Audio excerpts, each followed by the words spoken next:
Welcome to the Bird's Nest Podcast. I'm Joe Donahue. Thank you so much for joining us. If you can feel the excitement and the optimism among Eagles fans that's in the air right now, then you know that it's the start of the NFL regular season. That's right, we made it. We made it through the offseason. We made it through training camp. We made it through the preseason. And we are here.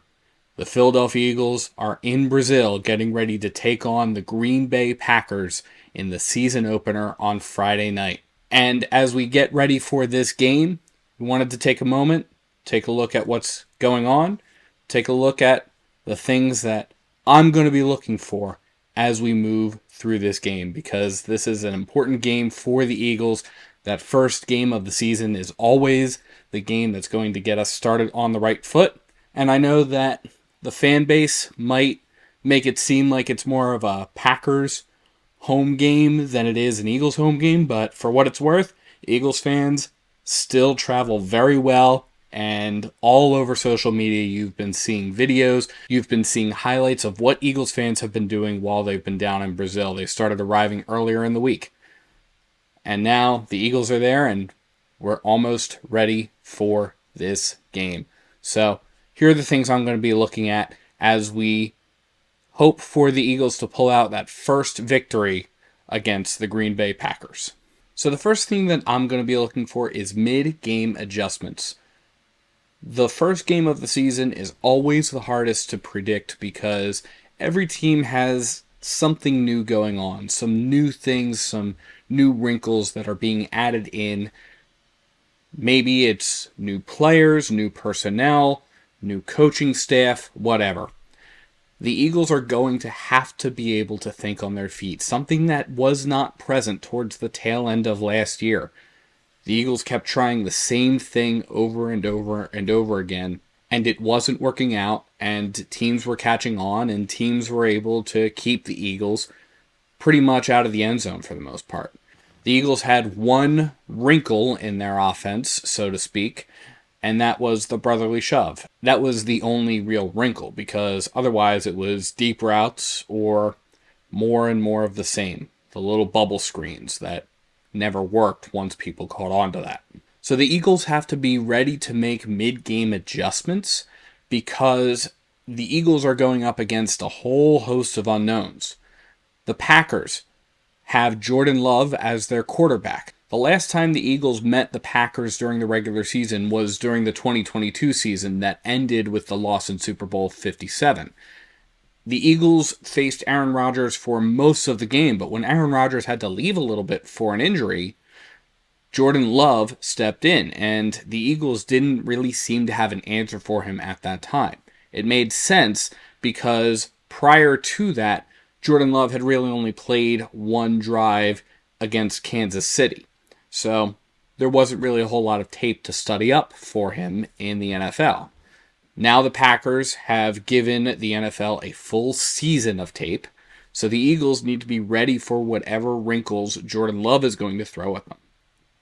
Similarly, on the offensive side, the Eagles need to be ready for the Packers' new defensive coordinator, Jeff Hafley. Jeff Hafley is the former head coach of the Boston College Eagles prior to coming to the Green Bay Packers, but this is not Hafley's first stint in the NFL. He's had a number of years as a defensive coach for the Tampa Bay Buccaneers, San Francisco 49ers, and Cleveland Browns.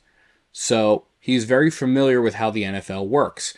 And even though he's spent the last number of years coaching at Ohio State University and Boston College, he still has that experience that he can draw upon. And he will definitely have some new things, some new defensive looks for the Packers that maybe the Eagles haven't seen. Because again, there's no NFL tape on Jeff Hafley yet. So the Eagles have to be ready, have to be able to think on their feet, and have to be able to make those mid-game adjustments.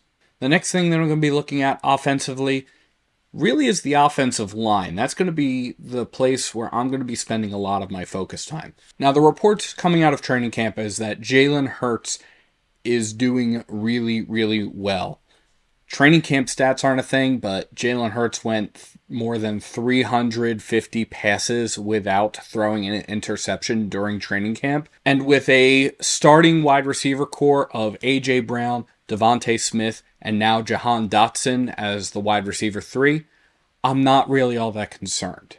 Where I am concerned is the offensive line. And I'm concerned there for a couple reasons. One, not a ton of depth. Two, Jalen Hurts said himself that Jason Kelce took a lot of responsibility. And there were certain things that Jalen Hurts didn't have to worry about when Jason Kelce was on the offensive line. But Jason Kelce now is no longer on the offensive line. So Jalen Hurts now has to worry about those things. I want to see the offensive line just be 5 refrigerators and be able to hold off any threats, be that standard, be that rock that Jalen Hurts can lean upon. Because if they're not, then Jalen Hurts might be getting a little bit antsy, and we might start to see some telegraph throws, some other situations that really we started to see towards the end of last season. Now, the biggest question mark is Mekhi Becton at right guard. Remember that Cam Jurgens held that spot last year. Cam Jurgens is now in the center position, so Mekhi Becton is the starting right guard. That's the biggest question mark on the offensive line, at least among the starters. Again, there's some depth concerns as well, but I want to see that unit just gel. I want to see that unit become a force to be reckoned with, because that's going to make everything else in the offense go that much smoother. Defensively, I'm going to be looking at the performance of our linebackers. Linebacker is still the biggest question mark on the defensive side. You'll hear people out there still saying like, oh, the biggest question mark is the defensive line, or the biggest question mark is corner or safety. No, I still think the biggest question mark is linebacker. Our linebackers we haven't really seen a ton of. Nakobe Dean had a great camp, according to reports coming out of training camp. But he spent the overwhelming majority of last year on injured reserve. We don't really know what we have with him. We know that Howie Roseman is still a big believer in Nakobe Dean. He said so at the end of last season. But we don't really know what we have with Nakobe Dean in terms of his being able to run that secondary. Now, the big news is that Devin White will not be making the trip to Brazil with the Eagles. So that's definitely concerning, because what that means is that your starting linebacker opposite Nakobe Dean is going to be Zach Baun. Baun is on a 1-year deal with the Eagles after being drafted by the New Orleans Saints in the 2020 NFL Draft. So this is another big question mark, and I'm not sure that I'm particularly bought in to the idea that these are going to be our guys. Now, it could very well be that these guys are going to be solid guys, and it could very well be that Vic Fangio, the new defensive coordinator, is going to propel these guys to a new level. But until that happens, linebacker is still the biggest question mark that I have when I look at this Eagles roster.